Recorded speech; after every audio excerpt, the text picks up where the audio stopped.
but we can call the meeting to order. The first item is public comment. Do we have any?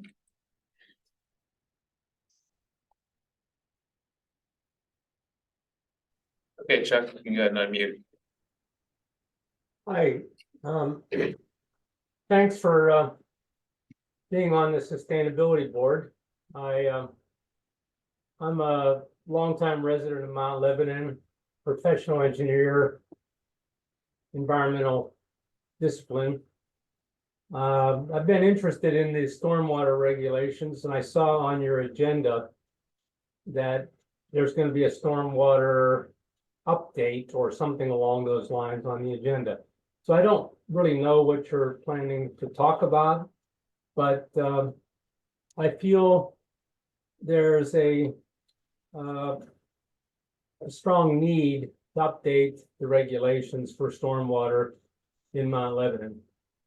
In my opinion, the stormwater regulations are quite stringent for homeowners. And the same regulations do not apply to new developers. Case in point was the proposed development at 50 Moffett Street, which I highlighted in the letter that I submitted back a couple of years ago now. And to Ian McMeans saying that, hey, it's not right how developers are treated compared to the homeowners. So many aspects of the regulations as they now stand were not implemented, or shall I say ignored. And I think a holistic review of those regulations need to be undertaken. So I don't know if that's part of your agenda, and I just realized now that your board is being consolidated into some other board, and I don't know what that's going to be. But I've been advocating to Ian and others that a review of the stormwater regulations is necessary and should be done. On a separate topic, I'm a big advocate. Hey, Chuck, sorry, real quick. Thanks for coming in and talking about this. Before we move on to the next subject, can I ask you a quick question? Sure. On the stormwater regulation? What specifically are you saying is more stringent for residential versus commercial? Is it just the allowable impervious area on a property? No, versus storage requirements. Homeowners are required to store 2 inches of rainfall before there's any overflow of stormwater from their storage devices. Several neighbors of mine came to me to talk about this because they had gravel driveways and they wanted to make those driveways with asphalt or concrete. And because there were more than 500 square feet of paved area, Mount Lebanon required them to build and construct stormwater containment facilities to store the first 2 inches of rainfall from the runoff from those driveways. One neighbor had to spend $10,000 extra to install that containment on their property. That same regulation does not apply to the developers.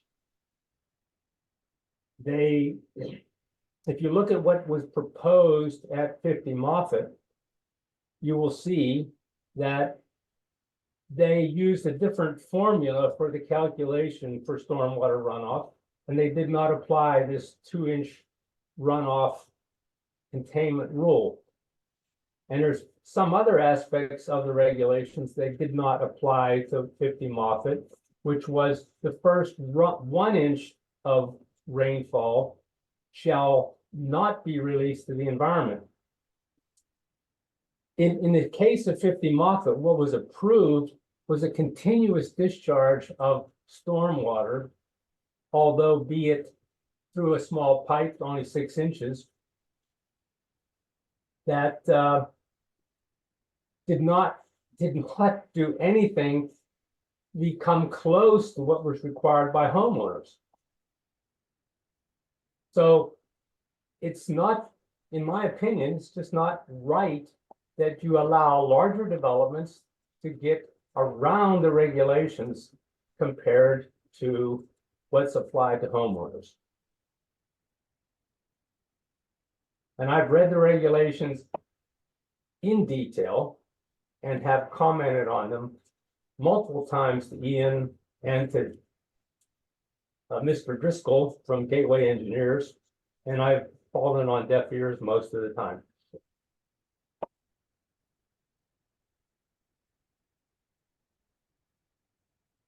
Certainly appreciate the comments, and I think we can take a look at that. I don't believe we have any current update on the stormwater ordinance pertaining to this particular issue, but I think it's something we could certainly check into. Unless, David, you have anything to add? No, this is the first time I've seen this. I understand it's the first time you've seen it because was not directed to your board, but since I saw it on your agenda, I was intrigued by what was going to be discussed, but I had no idea what you were going to discuss. But nevertheless, I thought, okay, I'm going to inform you of some of the history. I appreciate that, Charles. We worked on a climate action plan that included some activities around stormwater. And that was an ongoing effort of this board for several years. And to echo David's comments, was not aware of this letter. So there were other pieces in there, but I will look back over the climate action plan as well that we have, have a draft of to put forward that, that this should be covered in some level. Right. One other thing I would add, and I had it in the email to Gregory, was that I think that Mount Lebanon has to undertake a program of monitoring the stormwater management practices of third parties and in inspecting those facilities periodically. And I'll give you a case in point. Ashbury Heights on Bower Hill Road. I live very close to that. I walk by it almost every day. And I noticed that the stormwater facility was no longer acting as a stormwater retention facility. I contacted Dan Driscoll and also Ian McMeans and others in Mount Lebanon said, something doesn't seem right about this. And they said, oh, no, it's fine, it's fine. And I said, well, I'd like to see the original design documents. And I had to file a Freedom of Information to get the design documents, which I got. When I reviewed them, I then told Dan he needs to review them in detail because it's wrong. It took me almost 9 months of working with Dan and others. And Dan worked with, I'll give Dan credit, he worked with Ashbury Heights to finally correct the measure. So for the last several years, we've had significant flooding problems on Salem and Cedar. And I think it's highly related to the fact that there was no stormwater infrastructure properly containment at Ashbury Heights. And that now has been rectified. So I hope that the problems get alleviated on Cedar and Salem because of this. But my point is, part of the stormwater regulation should be updated to include a requirement on Mount Lebanon to inspect these facilities regularly.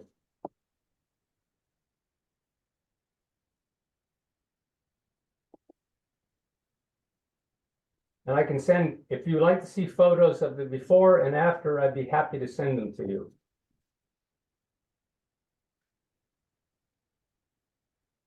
Sure, I think that'd be helpful. We'll certainly take note of that comment as well. I think that's another great one. So,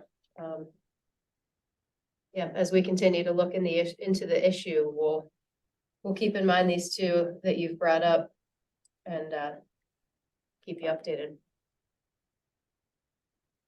Thank you. Yeah, thank you for bringing your comments here.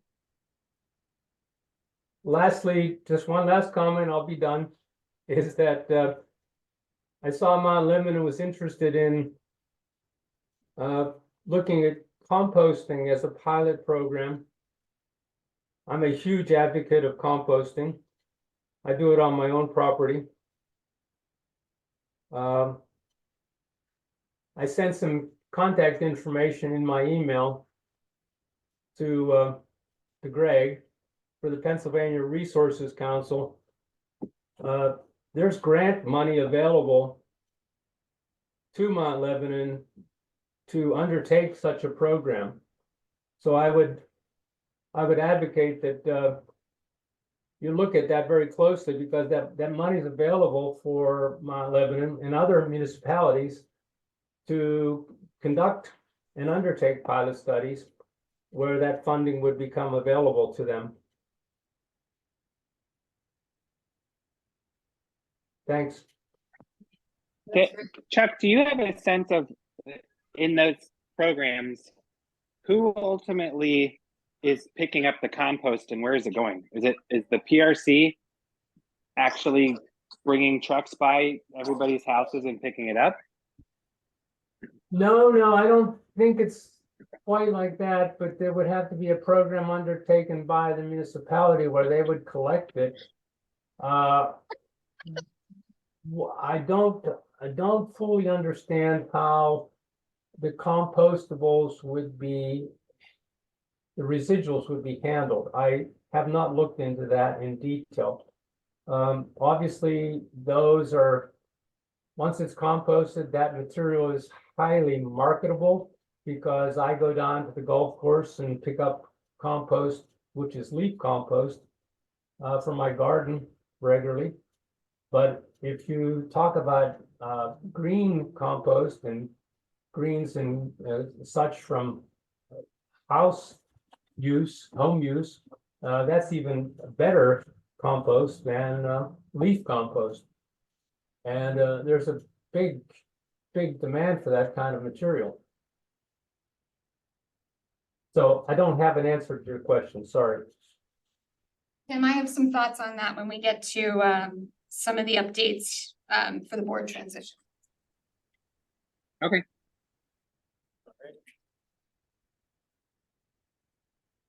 Thank you, Chuck. Great. Any other public comments?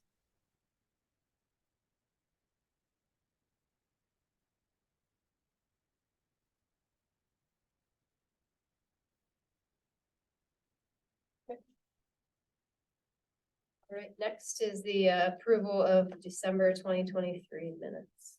I move we approve the December 2023 minutes. I second. Good vote. Aye. All right, junior board member liaison report. Here tonight. Okay. All right, and do we have a school board member? Haven't heard anything from them at all. I never actually received an email to contact that person. So I don't know who it is. I do have, I don't know. I have her name in an email. Is it Valerie? No. She was helping to maybe coordinate. She was copied on some emails, but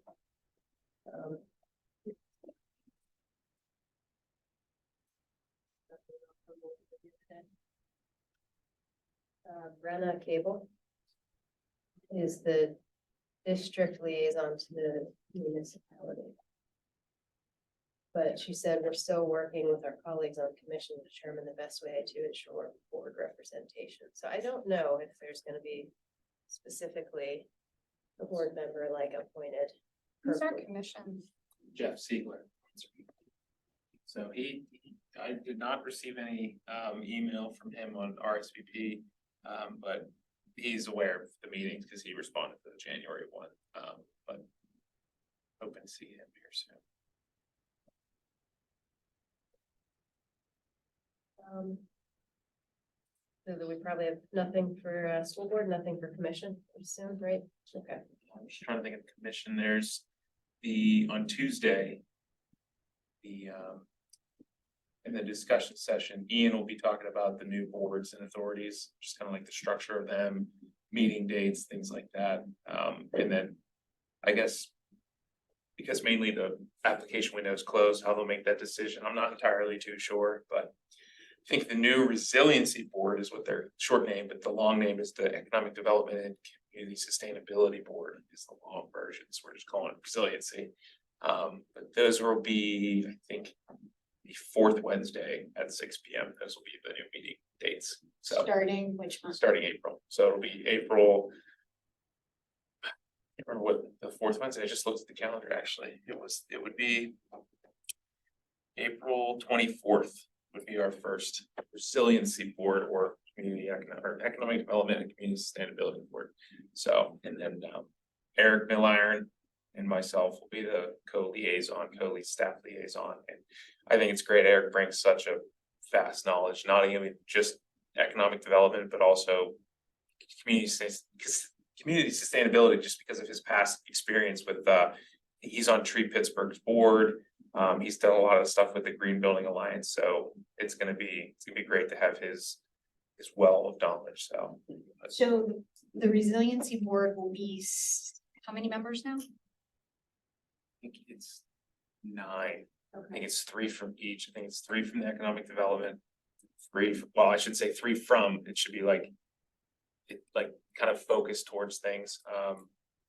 But it's Economic Development Council, Environmental Sustainability, and Historic Preservation Board. So those are the 3 boards that are consolidating that one. So they're looking to kind of see backgrounds of people. May have some crossover. I'm not sure, depending on the applicants. I don't know who they are. I know. So I'm a little surprised by that, because I thought it was pretty clear that Tim and David were moving on. Was there a third? No, I think it was just those 2, and that left an opening for new applicants. Those are the applicants. So like, Yeah. if David and then Tim were to apply, they'll be in, and then that third environmental sustainability position, it may be, and that's the thing where they're looking for is possibly some crossover between if an individual has experience in economic development and in sustainability and historic preservation, that may be great. But obviously you're gonna have people who have different, I guess, disciplines, but that's why I reached out to the board and said. Was Tim on when we heard that we do need to reapply? Sorry. Yeah, he was there. Yeah, I heard that. Financial. So this board goes away Correct. and people from this board will be asked to move to the other board. So right now, I think it's just David and Tim are the two members that are being, I guess, transitioned over to the new one. And then that leaves a third spot, but I guess anyone, from what I've been told, anyone is welcome to apply to the new board because that starts a new term and everything like that. When do those applications due? Tomorrow by 5. Okay. So. And is there a meeting for this board next month? Yeah, and I'm kind of hoping, just because Eric Milliron and myself, we sat down earlier this week to kind of just game plan some newer things. And he had some things that came from the Economic Development Council, and then obviously we have here, and I walked him through kind of what our board is looking to recommend. And then what Tim actually mentioned yesterday is that the climate action plan draft that the ESB has had, that's gonna go straight to the next board to make a solid recommendation that it's acted upon. But these ones, as of right now, the work groups, I should say, that we've been kind of chugging away at is the recommendations to the next board to work on. So that's what I'm really hoping, is to kind of get a solidified document, or I could say a consolidated document, if we're keeping on theme here with consolidation, but it's consolidated document with all the recommendations, and attach the climate action plan onto that. So then we can then hand it over to the new board saying, this is what we've worked on, this is what we'd like to see. And then having 2 previous members, possibly 3, depending on who gets that spot. It may be more, I'm not entirely sure, depending on the applicants. But then we can sit there and say, this is what, have some familiarity. Hey, this is what we worked on, this is what we'd like to see. If anyone has any questions, we can continue on with it. So we're trying to do that smooth kind of transition process, just to kind of pick up where we left off. And I think maybe it might be best to kind of figure out what prioritize. Like, I don't want to, that's a bad word of putting it, but almost saying like, what's the most actionable item that we can get rid of or take care of right now and get rid of off the list? Or it may be a climate action plan, or it may be energy benchmarking and things like that. So you don't have to do that. I'm just saying it may be. So I think Simple. a lot of the things that you see in the transition plan updates come directly from the climate action plan. Yeah. So formalizing the climate action plan and pressing upon the commission the importance of actually updating that, because the last one was like, we're already past the 10-year mark that it should have been reviewed and formalized. And that's where, like, the recommendation in the comprehensive plan where it says undertaking local climate action plan by 2030, we can knock that out of the park early. And then was discussing with Eric, there's actually on the economic development side, they're looking to do, we wanna keep the now thou shall not be named vibrant uptown words out of it. It's the strategic uptown plan, or it's the second phase of vibrant uptown, to kind of see like placemaking, a lot of placemaking uptown. So that's coming from the Economic Development Council. And then we have the climate action plan, where now that we're gonna be almost tag teaming things like that, is that it gives the new board something to act upon early. So it's not necessarily what can we do, it's here's what we do, and here's what we should get done in the next, 6-9 months or even a year. So but there's nice to see that there's things coming from other ends. And then I also look on the other side, where if we look at the strategic uptown plan or strategic phase 2 or whatever it may be, we can add some sustainability aspects to it. Whereas it may be focused on just placemaking for economic development, then we can get into the sustainability side. And then in the climate action plan, there can be some economic development aspects to it. So I'm starting to see a lot of cool nuances to it. So we'll see.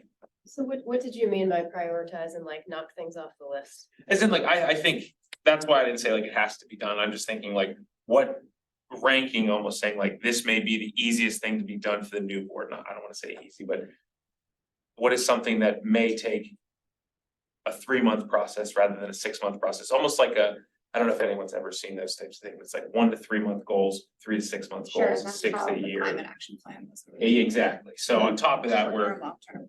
most of it comes from the climate action plan, but I know we've been doing a lot of stuff with plastic reduction and energy benchmarking. Like, what are some recommendations that can be done in 1 to 3 months? What are some recommendations that can be done in 3 to 6 months? So that's what I'm saying, like prioritize where. That's not needed though, because from what I've seen from like what Jen sent over and even stuff in the climate action plan, it's pretty clear. It's not like some, jarbled I'll be mess, so. honest, Greg, I'm concerned that our climate action goals are aggressive. They fall in line with the commission's commitment to reduction of our carbon footprint. And I am concerned that if this board can't move our own climate action plan. Tim, how long have you been on the board working on the climate action plan? Since like 2021, 2020? If we're talking about a climate action plan in 2030, I'm a little concerned that our transition stuff is gonna get lost in just because of the bulk of work that needs to be done. So I hope the new board reaches out to partners. But yeah, there's enough to be done with economic development and historical. It sounds like they're putting an awful lot on one committee at a time when we need more attention focused on the environment and sustainability. Is this like a commission idea? Yeah, I guess that's how it works. It's too bad. But now the good thing is that it is a set in stone recommendation, so the climate action plan will be done. So I know that it's a timing thing, but. We would argue it was done Well, in this cycle. Is there funding? So currently, right now, from my knowledge, there isn't, but since it's now, again, that's set in stone basically, I would say, comprehensive plan influences the budget and the capital improvement plan heavily. There's a lot of things that stem from that. Since that's in there now, it's gonna be a potential process of, we talk to consultants to see what we can get a number on, and then we insert that number into the budget or the capital improvement plan. So that's kind of how things work. From my understanding, when that recommendation was made, it's pretty much inevitable now that we have to go through the process of finding numbers to see how much it will cost. It may cost not a lot because we're not starting from square one. We have such a good foundation from what I've seen in the draft plan on our shared drive, but Yeah, that's what we were told about a year ago, is that, you know, it's like 10 grand or less that they could have it written and formalized, and I expected that to be done before this board was Yeah. dissolved. I think there was some, when that started to happen where the board transition was talked about and then the comp plan was happening, it's. Some people were, I guess, I think it was you actually, Jen, you mentioned you wanted the climate action plan done before the comp plan because it would influence the comp plan. Whereas I think some staff members saw it the other way around. They wanted the comp plan to influence the climate action plan. No, I shouldn't say influence, but the comp plan is the all be all, and then plans come from that, so. And we did have input, and there are pieces of the comprehensive plan that are definitely by recommendation of this board, so there's that. Yep. I guess we'll just have to attend meetings as citizens. Yeah, that's what I said too. Please stay in touch with the board. Like I said, it's the fourth Wednesday at 6 p.m. And it'll be much, I would say, much more interesting to see all the aspects come together, because like Eric and I discussed, the strategic uptown phase 2 will have a lot more, I guess, sustainability input now, because we have sustainability board members that have experience in that to then give input to the strategic uptown and things like that. So it's just gonna be, I'm looking forward to it. I'm obviously staying very optimistic about it, so. Sorry, did you say 6? 6 p.m. Oh, that's interesting. It's early. Yeah, everything is 6 p.m. I think all meetings, Quit before it starts, man. I think all meetings are starting at 6 p.m. Yeah, you teach. Oh.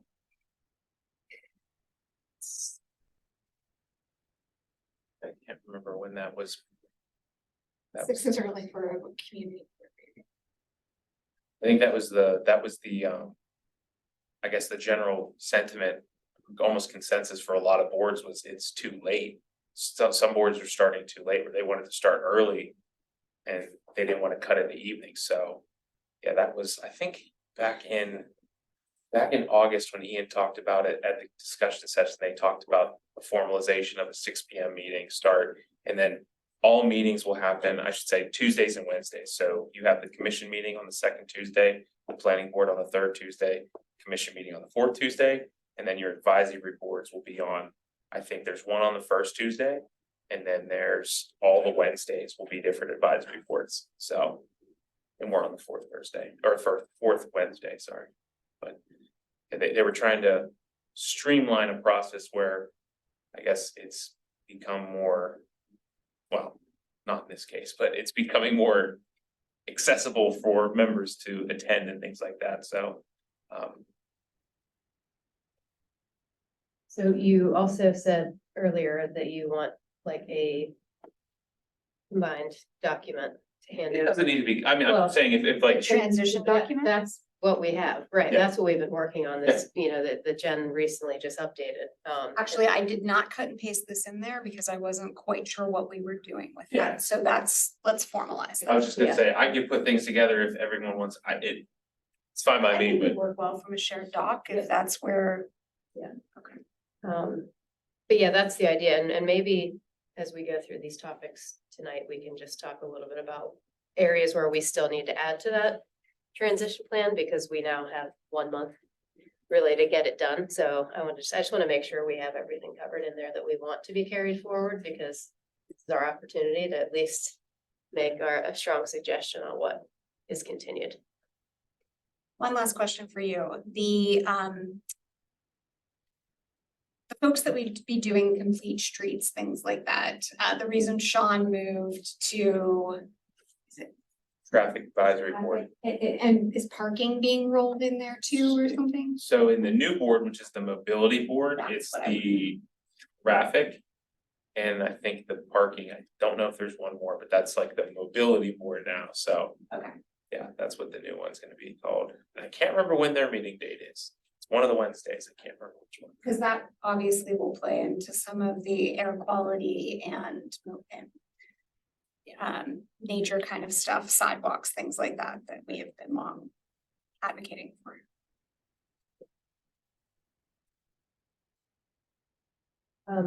All right, so on the ESB business, we have our board transition plan updates, which is essentially each of the categories that we have been working on, so. talk about Yeah, our- I'm not really sure what I'm supposed to do for the air quality update. I'm happy to do whatever. I think now that the monitors were all updated and working, the next step was to create a dashboard around this. Whether or not it was with the help of the students or somebody else, I had talked to somebody at CMU's Create Lab who's interested in helping with this. But where does it all go now? So, and what should I do? Just sort of hand it off to somebody? Yeah, I mean, David, I think you also talked to at least. Well, I was gonna count on Julia to Okay. update because, yeah, they were interested. They had some questions. I have been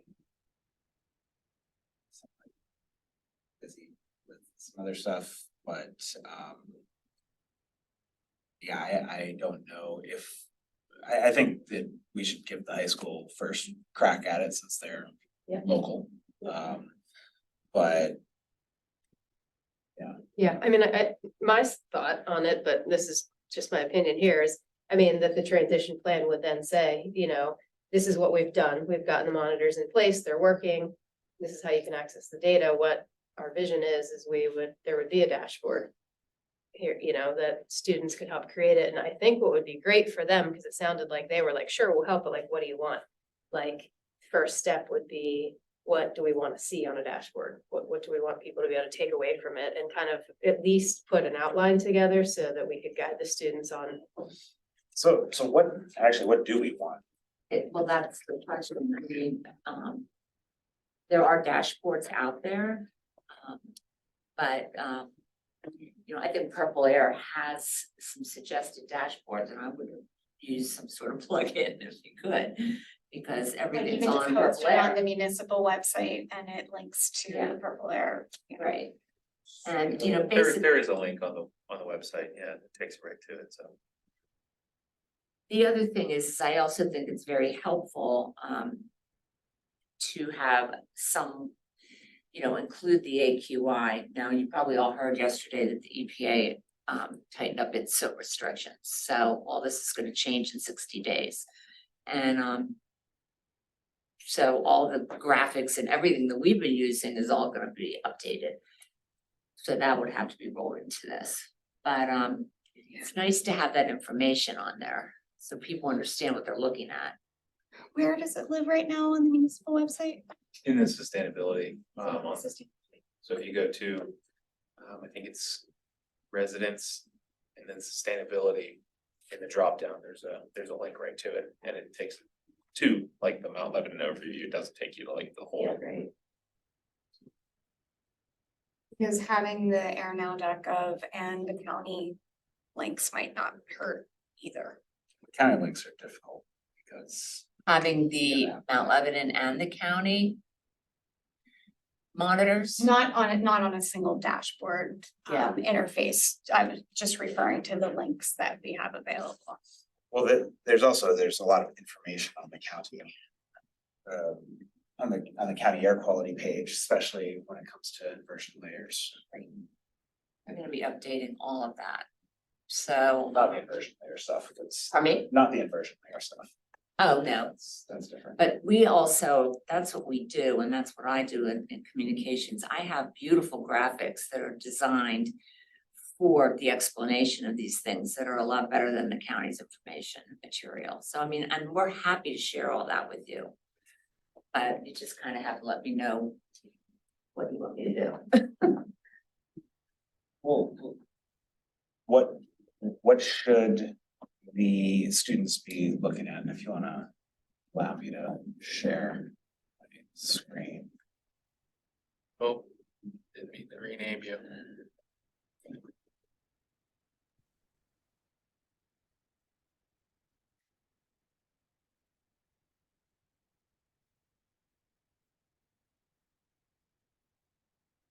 I think that the students, are you just generally asking the question? I'm not asking generally, I'm asking specifically. Okay. To give them. What more would you diversity. like to see? Because I talked to them about, the air quality as on the science side of things and the interface that was available. But I didn't want to step on anyone's toes, be too prescriptive.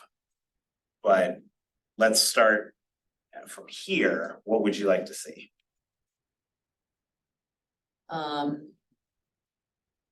think a map of our region like this and showing where the air monitors are. And possibly having the numbers as they come up, 23, 34. These are On the live. map, that's not, yeah, I don't know, I'm like, I haven't seen anything below like this is not the 20. correct readings. Right now, I mean, this The aerial is. DACA, or the purple air.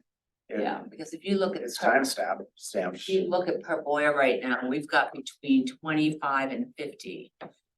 And 66. Here, that's at purpleair.com. And that's in real time. Okay, well, that's because this is reporting the AQI value Mhm. and Yeah. Yeah. So you just wanna, I, this is reporting. It says right on here, it is reporting. What is that Micrograms per reporting? cubic. It's reporting micrograms per cubic meter. right, that's what it all is in, but it's not, that's not the actual readings right now. Those are the actual readings. It is, Yes. not based on what I'm looking So, at. see here, this is the AQI value. Mhm. That's more in line. Well, it's the same value.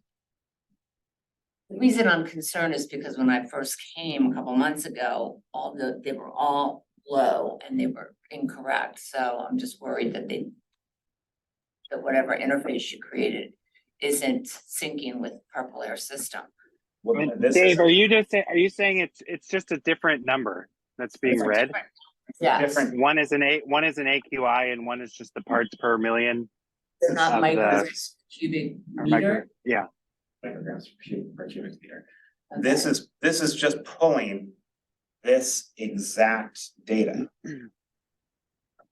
yeah, it's a different it's just a different number. It's a different This- measurement. It's the same reading, but it's the dashboard that we have is showing a different type, like a different I guess It's very confusing. metric. It's a different. Yeah, Okay. I think I would agree with Claire that I think if it's reading a different metric than, like, if the big bold number is a different metric than what's the big bold number on the Purple Air website, I think people are going to read that as, even if you can see clearly that it's a different aspect of the air quality, it might create confusion because it looks like the same dash, but it's just a completely different number. Why wouldn't we keep it? Why Why would would use the EPA numbers that are, Because this is what is available from Purple Air as is. I'm asking you to tell me what it is that you want this to look like. I wanted to have the readings of each monitor as Purple Air has it, which on my computer is saying 51, 18, 53, 41. I'm saying put each monitor location and the reading as it's on in micrograms per cubic meter from the Purple Air, which is based on the US EPA AQI. And give them one number, otherwise you're introducing apples and oranges and you're gonna confuse people. Okay. I'm not talking about the numbers. How do you want it laid out? what instructions would you like to give to the students? Well, people should be able to click on the website and see the different monitors and how they read, and then understand what each one means. So you give them the AQI color coded. Okay. Just to show you what it looks like.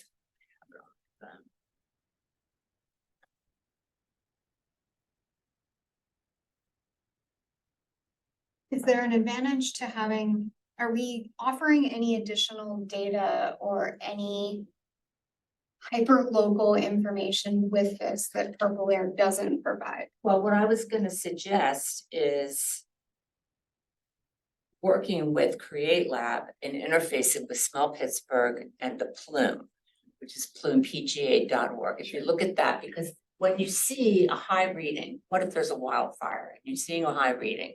You're gonna wonder, how long is this gonna be like this, or where is it coming from? You can then click on another link and go to plumepgh.org and see where the bad air is coming from, and they say it's a really excellent tool. If you see that if you smell something this morning, you could smell the bad air, it was absolutely. Before I good. even opened the garage door. Then we want to tell people, go to Smell Pittsburgh PGH and report it.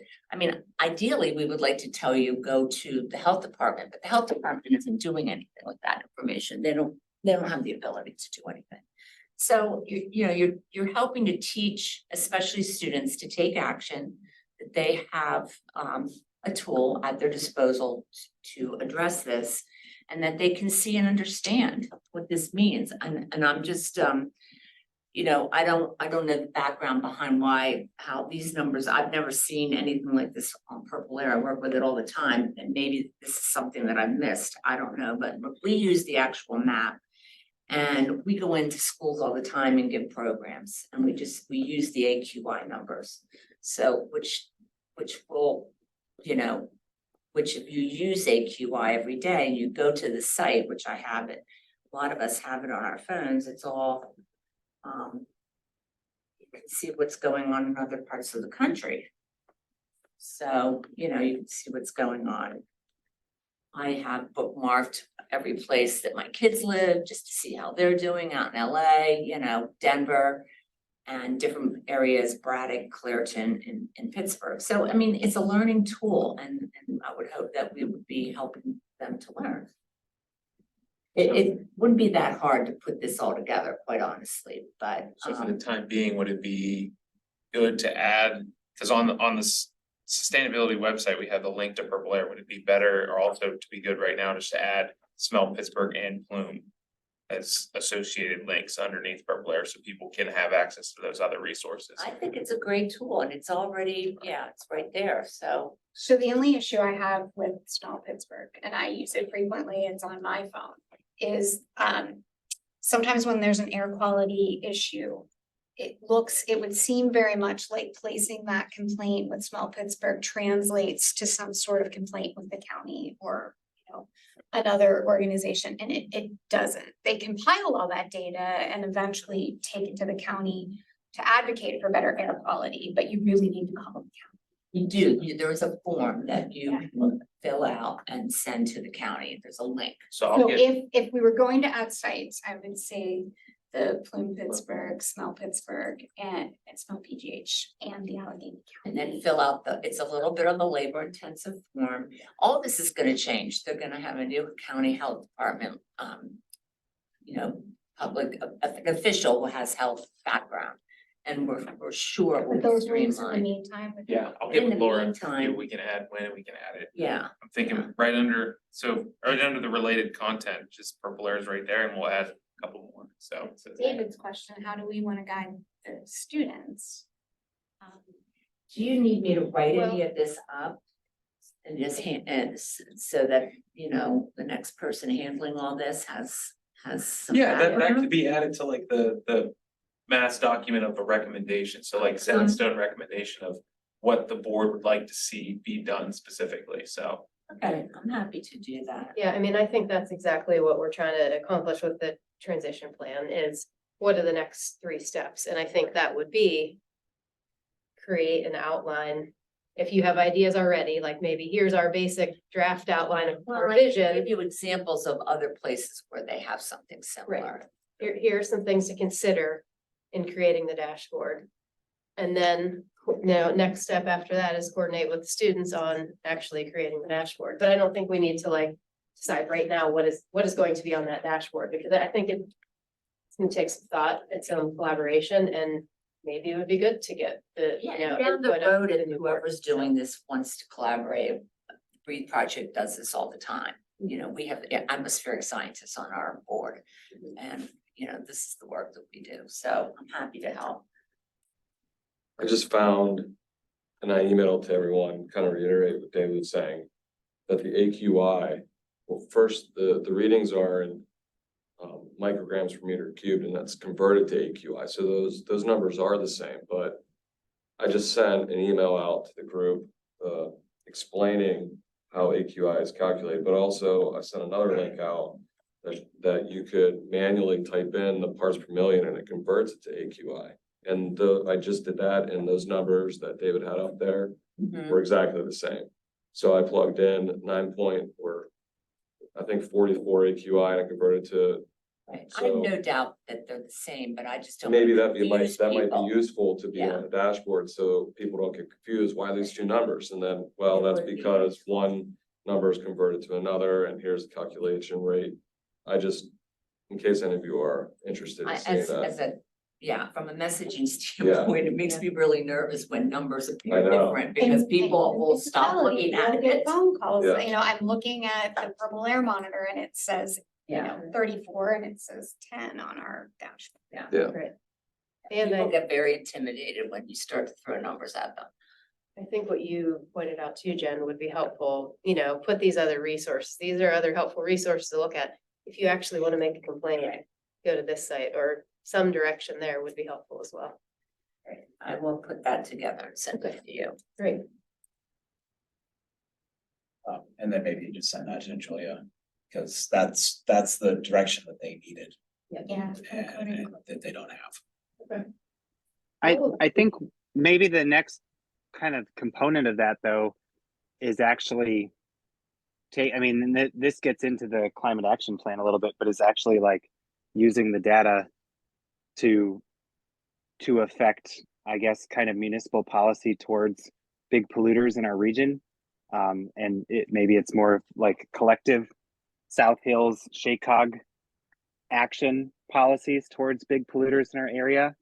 But I think that kind of like, this is kind of just that first step of getting a dashboard so that the public can see it.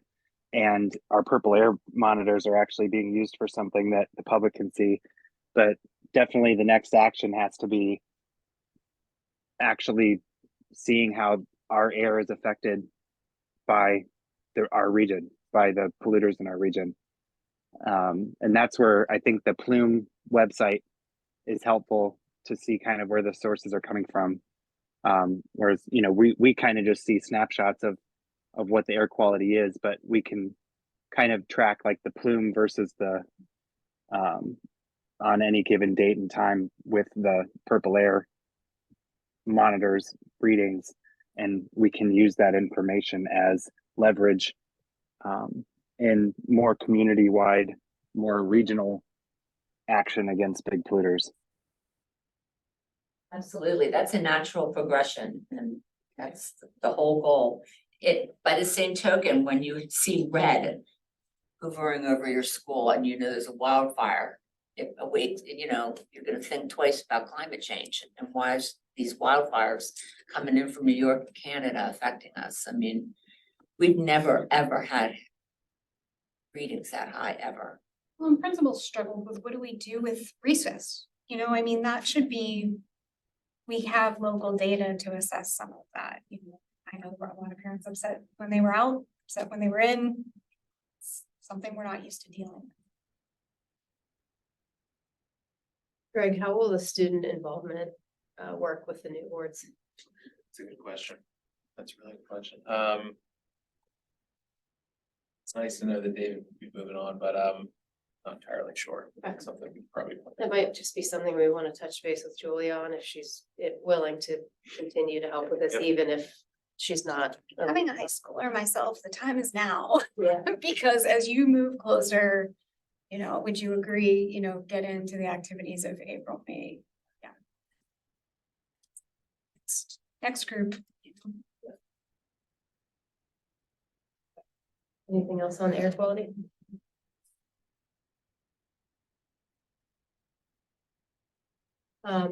For plastic reduction, I do have a couple kind of questions, updates on that. I put some information in the transition plan. I'll go back and update that just to make sure it has everything, but the next item on that list is the part of the sustainability series, which Jen did a great job, by the way, on the recycling one. It was very good and informative. So the next one is on plastic reduction, which is at the end of February. And just a couple kind of logistical things about it. I was reading in the information you sent to me that for ESB to be part of this, we have to have municipal staff there. And you can't be there. And I reached out to Ian numerous times. I haven't heard back from him. So I don't know. And I know Eric, I also asked him to attend and he can't attend. So I don't know if there's anybody else. I can follow up with Ian. He's been swamped with a lot of stuff on the commission next meeting. Let me follow up with him, see if he can. And if he can't, I mean, can the event happen under Levo Green? I mean, we don't have to put ESB on that at all, if that makes a difference. Yeah, let me talk with Ian and then we can go from there. I'll talk to you tomorrow.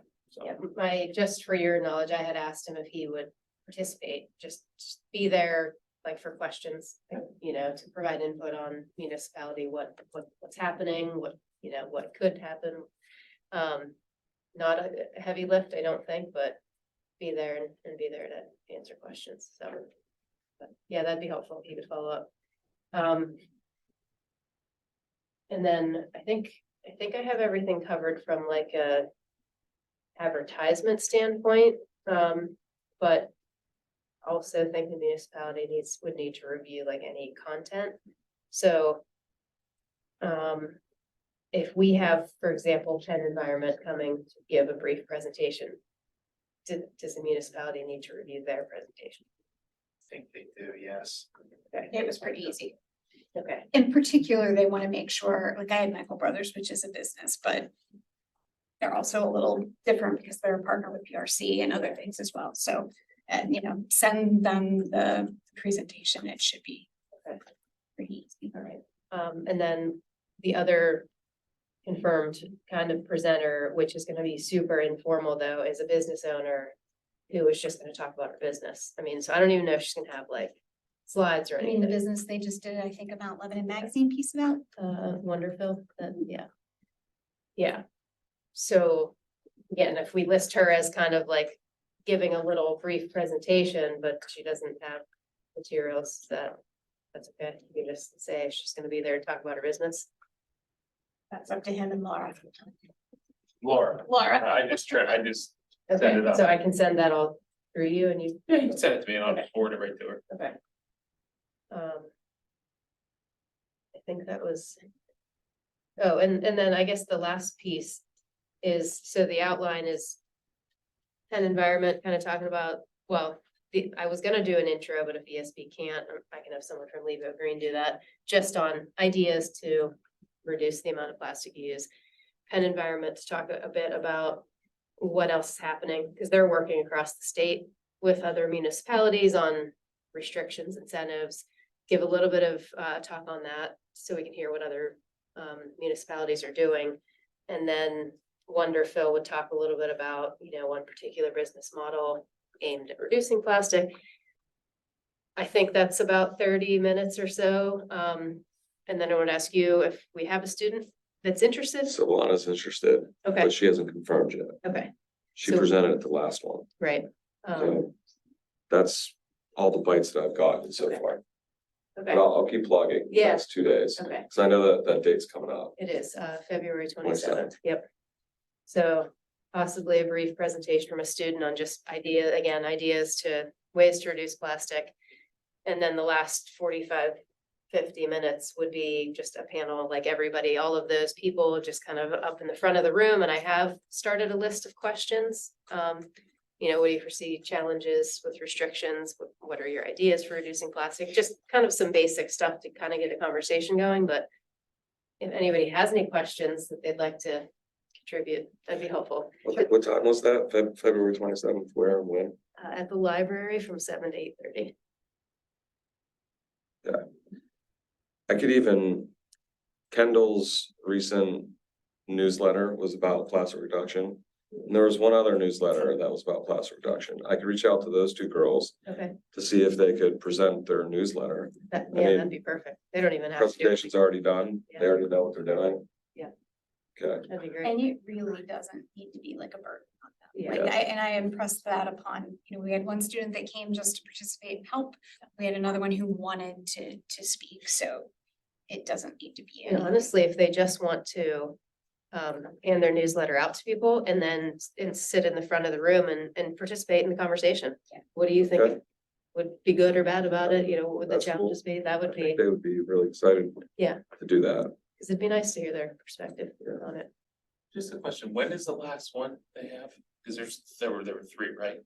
Yeah, there's one in March, which is, I think, pretty much entirely through like Lebo Green in the library, because it's about upcycling or something, I think do you remember, Jen? Was that it? They were working to try to get the March one. They were looking at doing a clothing swap and that had come undone. So they're Oh. thinking about doing that for Earth Day at Earth Day. And I think they are plugging something else into March. Okay. Yeah, that's all.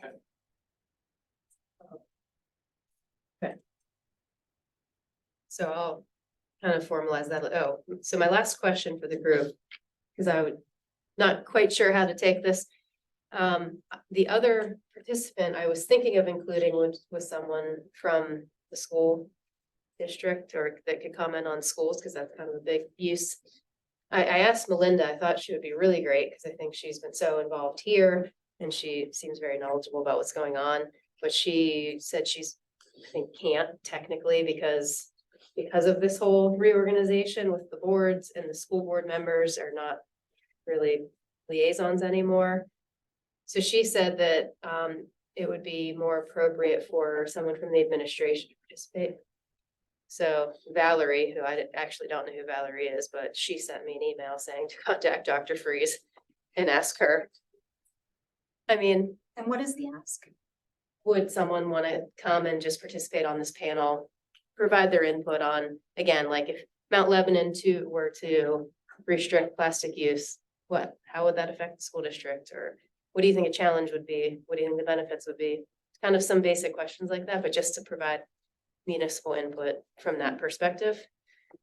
I don't know, maybe it's not important with all the other people that I just talked about and I could let it go, but.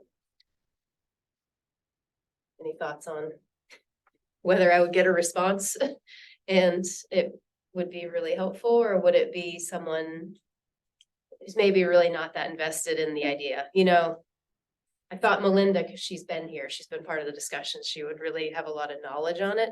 But if they're just gonna say, oh, this person who's on the administrative staff can attend as a representative, I don't know. So having worked prior to the pandemic for a long time with food services across the district, going to school board meetings and advocating for getting rid of styrofoam trays.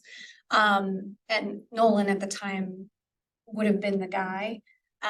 There's a new food service director. I'm not sure how much plastic still exists. I know there's the clamshells. But that to me would be the big opportunity for the school to reduce their waste. Someone from the food service. John is the assistant guy. He's great. I've never really met the new head, Okay, Nolan's replacement, but I imagine he's great too. But that's where I would see the opportunity with the school district, because especially given all the satellite schools, that is a big deal. all right, well, I'll make the ask and see if I can get They somebody to, could come out and say, this is what we've done to get away from some of Yeah. that, because they are using, I Yeah. believe, still the compost. Right. Cardboard things at the elementaries. just generally saying someone from food service, or do you think I should ask specifically for John? I would ask for Johnny or the director, yeah. Okay. Cause they would be able to tell about how much of products that they order, how much it costs them, Okay. whether it be beneficial to reduce, like financially, in addition to environmentally. Right. I mean, I know they still have single-use plastic, pretty much everything. Forks, knives, spoons. They haven't transitioned away from that. Pretty sure they still have, well, I don't know if they have straws. I could be wrong, but like you said, the little plastic bowls. Plastic to-go containers. We were making really good progress, and then the pandemic hit and everything became takeaway again, and to deal with habits, Okay, and it's cheap. thank you for the input, so. Finalize all that and get the information over to you, and then let me know what Ian says. Appreciate it. Okay. Recycling and composting. I want to thank Megan for attending and for the hookup with the students. That was absolutely wonderful to have them involved, particularly Savannah's presentation was exactly what we needed, you know, in the program. So it really worked out well. So on the transition plan, I've added a couple of things regarding recycling. We had, prior to the new contract, visited the old recycling processor. We now have, under this contract with County Calling, a new processor. So I reached out to them. They did eventually get back to me. I did not talk to them about maybe looking at doing a tour, but I mean, I asked that question, but they got back to me about specific things regarding recycling collection for the program we had a week ago. So I have a contact for you at both Recycled Source as well as within Noble Environmental, if that helps. You talk with Mike, the Noble Environmental. Mike was one, Yeah, he Mike. responded and gave me 2 other contacts that I. He's been the one I've been working with, Yeah. so, but I haven't got anyone. So one of the things we had talked about at the CSB were to continue, were to actually do a site tour. We had gone, we saw all of the upgraded equipment at the old one, but we're no longer utilizing that facility. So anyways, might be beneficial to have a relationship with them. So that's one of the recommendations. The other are to continue promoting changes in general to single stream and the contract, but continuing your video of what to do with glass and why to take it to a sorted collection like the bins is really good. Continuing to promote groups like Michael Brothers, where they'll take a number of different plastics beyond what we can put out curbside. Their efficiency for glass recycling is like over 90–95%, which is infinitely recyclable. He actually tells a really great story, by the way, that, you know, if you recycle green or brown glass here locally, they are one of the biggest they are the collector in the region. They will take that, they will crush it, they will sell it, and it will be put out in Yuengling bottles in 30 days or less back in this market. And it just keeps rolling. So it was kind of a really neat closed system that we'd love to see more materials move to. Anyways, just continuing resident education. Looking at the municipal collection, because that's one thing that we talked about as a board, but that we never moved forward with. The parks, anything the municipal is picking up, what are we actually doing with that? Like, does this building recycle? So I know residential collection is one thing, but that's something that should be reviewed. Working with the municipality and the partnership to help support businesses to improve recycling efforts. Peters Township has a really nice grant for cardboard compaction. They have and it's kind of very similar to what Dormont did with the glass grant that everybody else got in on with PRC. So looking at things like that, maybe working with the partnership and municipality to think about putting a cardboard compactor up here. That could technically be mostly covered by grant dollars for a pilot, for all of the businesses up and down, you know, Washington Road. I don't know enough about what the businesses actually end up doing with that. Cardboard's, you know, again, a pretty high valuable recyclable, compared to plastics and some of the other things. So if we can make that easier. And then one really simple thing is improving the labeling on these brand new recycling things that just went in. You know, it's recyclable, but it's very confusing as far as what actually goes in there. And we're just kind of begging for mixed loads, you know, a lot of contamination. So, and what actually happens to that. So those are the recommendations around recycling. Composting. To continue to promote composting through educational programs. I know the library does a really nice job of partnering with the PRC, who for a small fee will give a homeowner a bin and teach them how to use it. Michael Brothers is now starting a household composting program as well. There are grants out there, as one of our attendees said earlier, if we wanted to look at a pilot program. There are also some pretty neat startup in the area as well that are, you know, very active in that space, more commercial sized composting.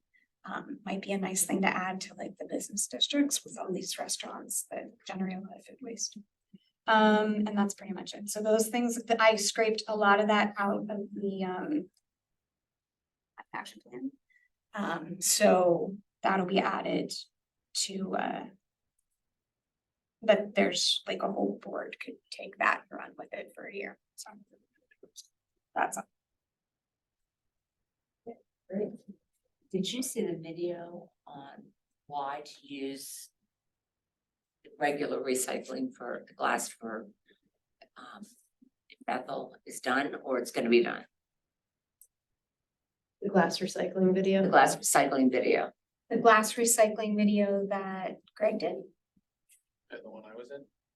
I was just wondering if it's done, or if you're talking about it's gonna be, is this something that will happen in the future?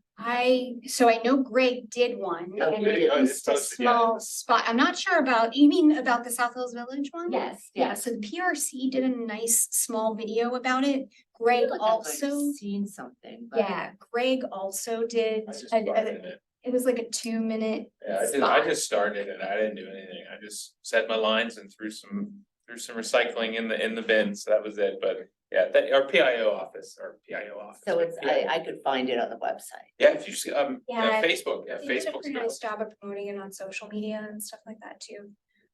Talking about No, I continuing. want to send it to a couple people who don't believe me, but.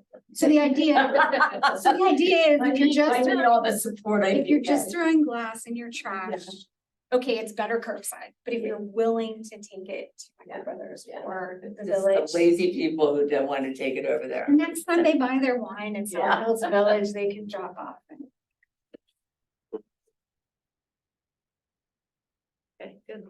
Next is education website content. Okay. So we have great student involvement. I think that was my main goal for leading this initiative. We had 2 students, like we just talked about, presenting with recycling, plastic, and I have a couple students presenting about the importance of wetlands to Foster Elementary School for their lunch and learn thingy. I have just released the new newsletter, the most updated newsletter from Kendall. I only have one more student who's committed. So after she writes it, I'm not out of students until I put a new feeler out for that, which I don't think I'll have a problem getting, because those students who wrote the newsletters were kids that I had last year. And their project for me was complete, so they had the data, and all they had to do is just take it and write about it. So this year's group of kids, they'll be finished with the same project in April, and I'm sure a few of them are gonna wanna do this. Yeah. So I don't think I'll have any problems, even if I'm not on the new board. I don't think I'll have any problems with getting students to be involved that way. I am spearheading a little, not really committee, but 2 or 3 students want to help the school district replace all the light bulbs in center court if you ever been in the high school, center course is massive open area with almost like $30,000 worth of bulbs that needs to be replaced. That's how much it's gonna cost a lot of money to replace. So the 2 or 3 kids want to write a grant to help offset that cost. So I'm working, the Kristen James was the school district's point in terms of communication. She recently, I don't know if she got a new job, she's no longer with the school district anymore. So these newsletters has not been put on the district newsletter anymore. It actually only happened one time. And then they forgot about it. So in fact, Melinda emailed me, you gotta get on them. Like I have been, I've been emailing them, but no one returns. Well, now I know why. She was on her way out, I guess, I don't know. So we're working.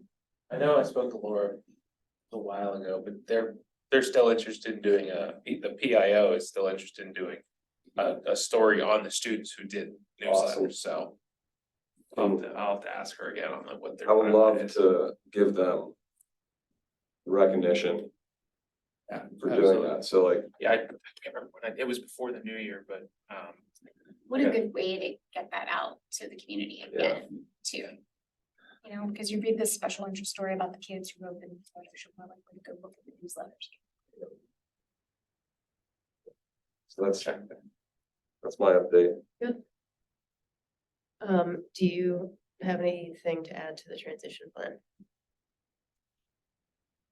Even if it's just continue to coordinate with you or, a point person to continue student involvement, Yeah, that would be the major thing I would say needs to go into that plan. But like you were saying, how is that gonna happen? What's when the new board transitions into effect? Everything that we have in place now in terms of student involvement, is that going to go by the wayside? Is it gonna be harder? Or I don't know. Yeah. So definitely student involvement is a must. I think a big part too, just like looking at the website when we were talking about the air quality stuff, just staying on top of. Updated, to date topics on the sustainability page, because there is a lot of things like the solar things we talked about still on there that we did in the library, like that's been there. It's good for people to know, but is there more stuff we can add to it that's up to date in the community where I think they added actually Oh, just. there are new incentives for homeowners that I can send to you that you'll want to put there, because there are major tax breaks. So I know there's some other things like we talked about, so they just added like the recycling and things like that, and I know there's more things that we can add to it, and I don't know, I was actually gonna talk about this later, but we're moving forward with some municipal facility solar. Still kind of in the works on the numbers with that, but once that becomes, if it becomes a thing, that's definitely gonna be really blasted out, because it's actually moving towards a multi-municipal effort. So we have a few municipalities that are all kind of joining in on it. And it's through Connect, so we're partnering with Connect, and we're hoping to see that come to fruition because we have a lot, we could do a lot. Rec Center, Public Works, those are the two big ones. But yeah, it'd be nice to see those buildings have some solar and move that, I guess what do you want to call it? The climate resolution is more complete, I guess, move that to be more complete, so. But yeah, Time is now, certainly has a lot of grant money out there for it. and it's a lot of I should say issue, but the stipulation with that is it's a power purchase agreement, so there's actually no funding that we would need to do at all. So it's a company who, if people aren't familiar with the power purchase agreement, they're fronting all of the money to install solar. And basically, we just give them the space. We allow them the space to operate, and we actually purchase the power from them. So there's no money involved for us, actually. So it's for the municipality side, does it work?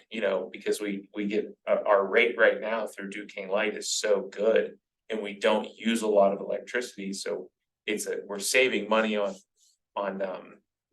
on the power side, so we're purchasing power from Duquesne Light, we're saving money. And the other part of that as well is that all of our, I just checked with our public works director, I think it was a couple of days ago, 2 weeks ago, maybe. All of our power that we purchase from Duquesne Light all comes from clean sources, so it's all either wind or solar or nuclear. So that was a neat little information that I didn't know about. But if we're able to move this solar project forward, it would have to come close with what we're spending, because if we were to spend more, then we have to pull funds from different places, and it's, I think it's a 30-year, it would be a 25 or 30-year power purchase agreement, so we'd have to find out what that cost would be over the next 30 years. If it would be costing us money, or if it would be saving us money, or it would just cost the same. So I think if if it costs the same or it saves us money, that's a go ahead and let's do it. But if it's costing us money, Sure. it depends on the cost, because again, we don't know where that would come from and where we would pull that from, because with the whole recycling, or not the recycling, but the garbage fee, we understood the reaction from that. So increasing over a 25-year point, if we have to spend, I think there was one proposal I saw that it happened to be on like a sole, I would say like a sole. It was like one-on-one, it wasn't like a joint thing, it was a one-on-one, so it was a developer proposing something to us. I think over 25 years, the municipality would spend like $625 more than what we pay now. I think $625 over 25 years is justifiable, but it's it all depends. It all depends on what the rates will be, and Right, and what you're putting at risk by giving them access to space. I mean, but that's why if it requires roof upgrades and things like that, then you're not. and that's where a lot of that comes into. So we're sort of, I don't want to say preliminary, because we've been meeting for a while, but it's very numbers based right now. So these are the numbers, and they want to get the numbers in place first to see if municipalities are even interested before talking about, this is the space we're working on, this is the infrastructure we'll have, and things like that. So it's more of a, are you interested? And obviously, most of the municipalities that are participating are interested, but then you really have to get down to the brass tacks and say, here's the numbers. Are you still interested? So, but more information to come on that. Hoping to have somewhat of a pretty good update next meeting before everything transitions over, but yeah, we're looking to really move that forward. I just know it's been a couple months. I remember doing a lot of that due diligence stuff back in the summer. And I think once the holidays hit, it really slowed things down for a lot of people. But hoping to see something done here in the next couple of months, possibly before the year end, like completion. I don't know. Maybe I'm being too optimistic, but. All right, next is stormwater. I don't have any updates. I still think that the initial items that I had proposed are probably best handled as educational items. But it looks like, every time this comes up, there's more history that I don't know about. So I am gonna be meeting with a contact at Gateway that I met with earlier about the current whatever one for a while, which wasn't linked, that now is, we talked about. So now I can't remember which one is which. So yeah, hopefully it's updates next. Did you write the original items that you had brought up? Because I remember you suggesting some things. Did you write that down for the transition plan? Because I think it'd be helpful to have. I had put it in somewhere, but do we have a transition plan started on the shared drive? So that's or- the thing. I think it was like a document that was kind of being passed around. It was all an email, yeah. So Yeah, why don't I we remember. plant the document on the shared drive so that we can track changes and. Who has do you have the most recent updates to that? Probably what you just sent. I didn't So send you it in. didn't- you Mine, didn't, I okay. believe mine was outside of that document because I looked at it and I saw a bunch of red line and I'm like, I don't know that this is where I need to be putting it. I can look through emails and find probably the most All right. updated version of it, yeah. Okay, I'll find that and then post it and then you can add to it. We'll make sure we have that done by next meeting. Can I ask you a question, David? What he was talking about with the 2 inches of water rainfall, do you see those structures on municipal? Like, are we doing that same level of So that is storage? for any new impervious surface. Okay, And the exception, and I love to dive into this, the exception to that is if it's large enough.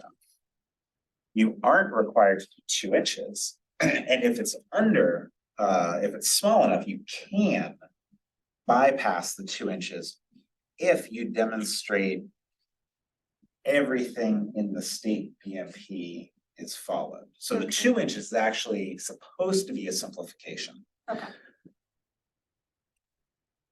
Yeah. Unless it's too big. Well, unless it's too big, and then you have to go to the full BMP calculation, which I actually would be surprised if it ended up being as much as 2 inches. Yeah. Because that actually sounds like a lot. Yeah, I was kind of impressed with that, given what they had done when they installed the parking lots at South Park. And what that is capturing, over Catfish Creek in the county park on Oregon. I was really surprised Okay. to hear 2 inches here. That was news to me. So anyways. Yeah, that's- it's a simplification, and it's probably because small areas are really difficult to calculation. Especially on the size lot, they would be. Yeah. The other thing that I would love, David, if you have time to look at the cap for the stormwater section. I know we talked about it a long time ago. Yeah. I And remember that, I think I. Yeah, I think I. yeah, I think, and I just We can don't look at know it. Yeah, I'll look at because it sat for a while, if there's any additional, more recent updates that we would want to add in there in the stormwater section. Well, where stormwater, and this is something else that I have not gotten any acknowledgement of. We are constantly, we're working under the consent decree, but the requirements there are administered by EPA. And there is another set of regulations that is under FEMA for flood insurance. And as a municipality, as a participating municipality, which is what allows anybody within the municipality to actually purchase flood insurance. Whatever overarching organization actually has to participate. There are requirements there. And I haven't found anybody who's aware of these requirements or can even find the original FEMA agreement, which was probably made when it wasn't even FEMA. Oh, Well, certainly wasn't Homeland Security, which is technically what it is. It's FEMA's under. Sure. DHS. It's not actually Homeland Security. Security. So yeah, that's, because I think that would be very interesting, and that's actually where we would see some actually more flexibility, because those are participatory agreements where we come to a theoretically an understanding, and with the added interest in National Flood Insurance Program and FEMA updating all of their maps. Might be interesting.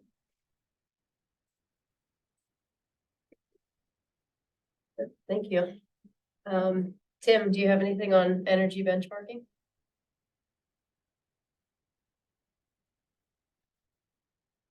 Tim, you're muted. Yeah, sorry, I was trying to unmute, somehow it kept muting me again, but um, I don't have anything new. I did want to ask. It sounded like Commissioner Rainey last time, like in January, or I guess when our last meeting was, had more or less verbally approved the joining the 2030 district and becoming a member of the Green Building Alliance in order to utilize their resources to do the benchmarking. We had mentioned that they use the Energy Star portfolio and have the resources to put together benchmarking for at least the municipalities' buildings. And it was a minimal fee to join the Green Building Alliance on an annual basis. And then we would just have to kind of sign a pledge saying that we are working towards the 2030 district goals. Has that moved anywhere? So with that, talked it over with staff, and it would be best if the board would make a formal recommendation that staff could work with the commission to actually bring it to the commission so they can then, because yes, Commissioner Rainey approved it, but it has to be a commission decision because it's a municipality pledging and joining something. So it has to be formally brought to the commission and acted upon in the meeting. So Okay, I will draft the recommendation then. And I can send it around to everybody just for proofreading and then share it with you. And then if you wanted to give it to the commission to talk about at their next meeting. did someone want to make like almost like a motion? Did we not vote on this before? We We did. voted on it? Yeah. I don't think we did. We do that. Yeah, I was looking back. Hmm. I've missed that. Tim, we voted on this, didn't we?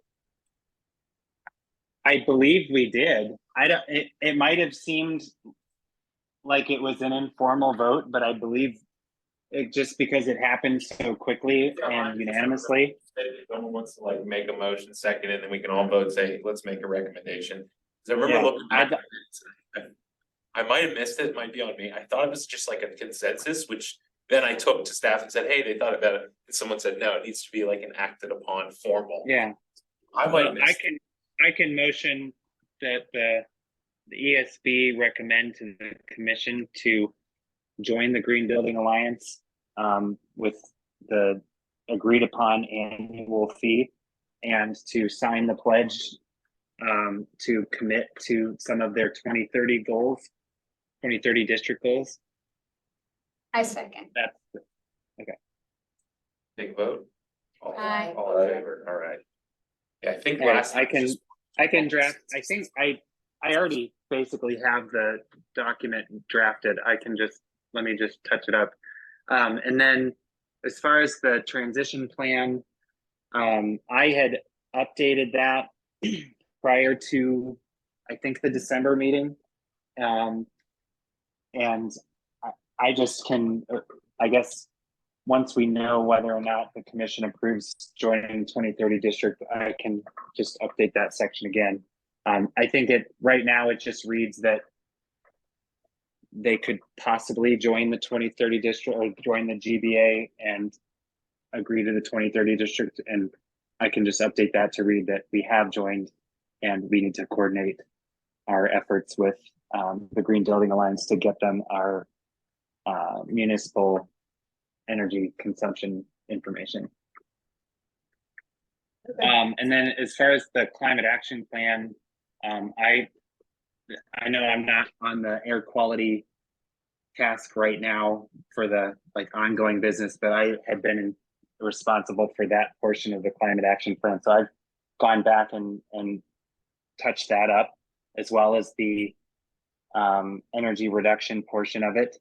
I believe a lot of the energy reduction portion was referencing ICLEI, and it had, I thought, very good goals for energy reduction. And I've just updated those numbers to match more in line with what the 2030 district goals are, if that is in fact a pledge that we sign as a municipality. So that portion of the climate action plan is updated as well. Okay, great. And that's just in that like consolidated cap document that's just in the like the main folder on the SharePoint drive. Okay. I believe that's the best, the latest and greatest. Okay. And does that, Jen, include any updates that you made recently? Yeah, I went Oh, ahead there, and okay. put in the, Good. what should have been compiled there. Okay. Good. Anything else, Tim? No, but I did want to comment, Jen, the whatever the messaging has been about glass recycling being better suited in still the Michael Brothers containers or the like the larger storage container at the Bethel Park site. It is working because I don't talk to my wife about ESB stuff that often. And even when I said, hey, it's the new year, we can put our glass in the recycling, even my wife was like, yeah, but they're recommending that we still take it to Michael Brothers. And I was like, yes, it's working. Yeah. That's good to know. She passed the So- points.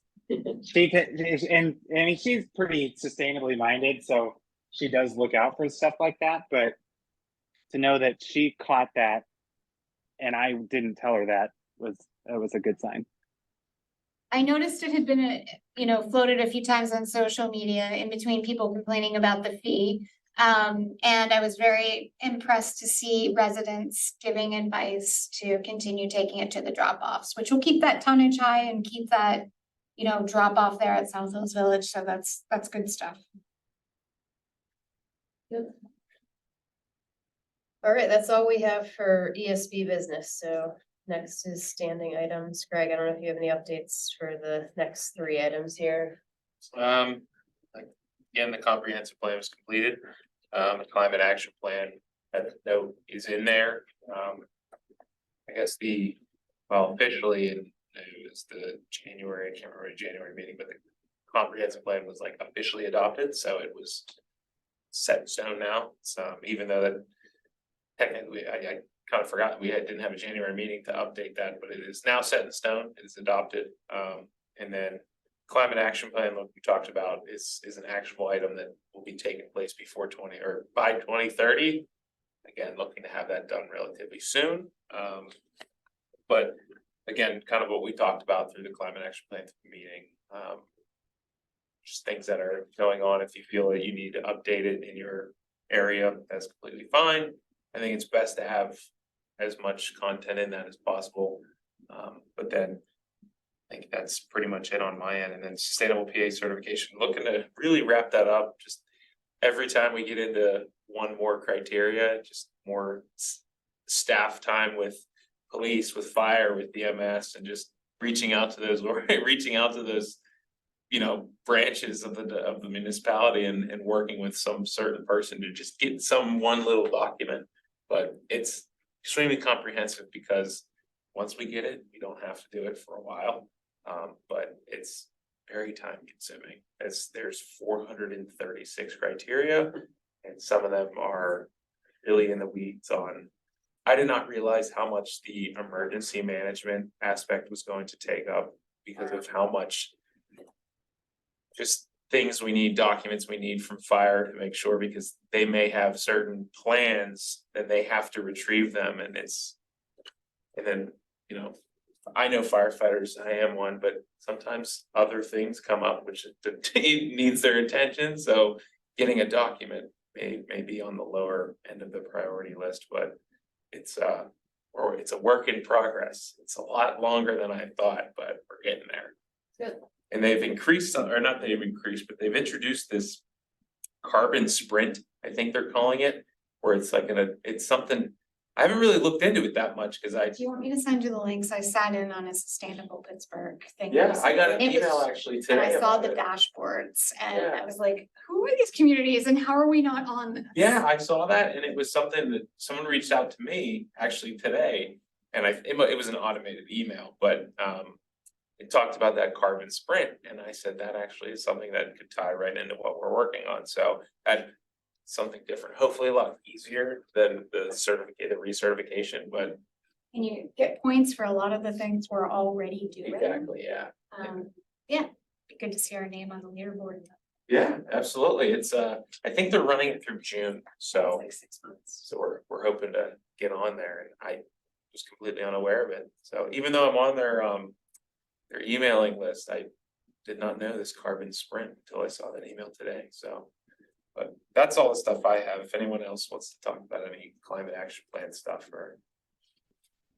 I think so. I think we've got a good plan. I'll make sure that when I post the transition plan and then the climate action plan, you know, reminder kind of, I'll send out an email to the group and just let everybody know that it's there and any updates can go into it. And then wherever we are at after March, we'll hand those off to the next board.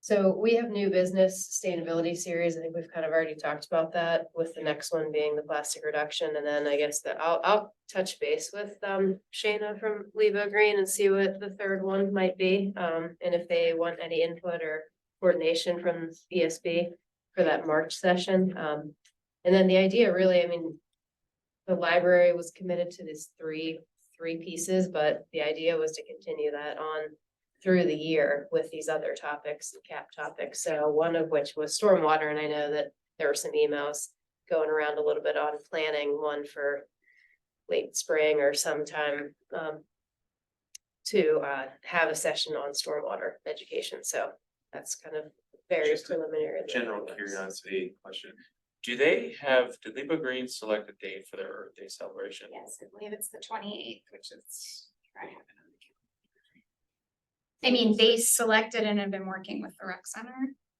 Yeah, so. cause I know Earth Day is the 19th and then It's like the week after. cause I know Arbor Day is the last Friday in April and then Earth Day is the week before that. And then apparently Earth Week is the week starting on Earth Day going to Arbor Day. We found that out, so. Why is it the 19th and not the 22nd? Is it the 22nd? Cause It's the 22nd. Oh, I thought maybe it was changed this year. No. I think someone from the Arbor Day Foundation told me that. So they always said the Arbor Day was the last Friday in April, and then Earth Day was a week, the Friday before that, but I could be wrong. I mean, that was the Arbor Day Foundation, not the Earth Day Foundation, so.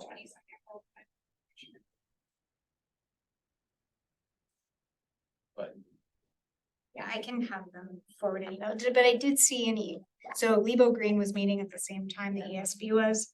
And I told them I would not be attending tonight, but they were willing to set up a Zoom meeting if needed. For planning, I guess, for the next one, so I can touch base with them. I don't know what you might still need from them, but yeah, Earth Day in Mount Lebanon is the 28th.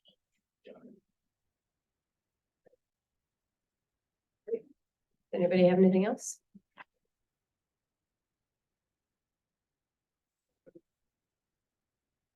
Second. all in favor? Yep. All right. All right. Answer your question. Yeah.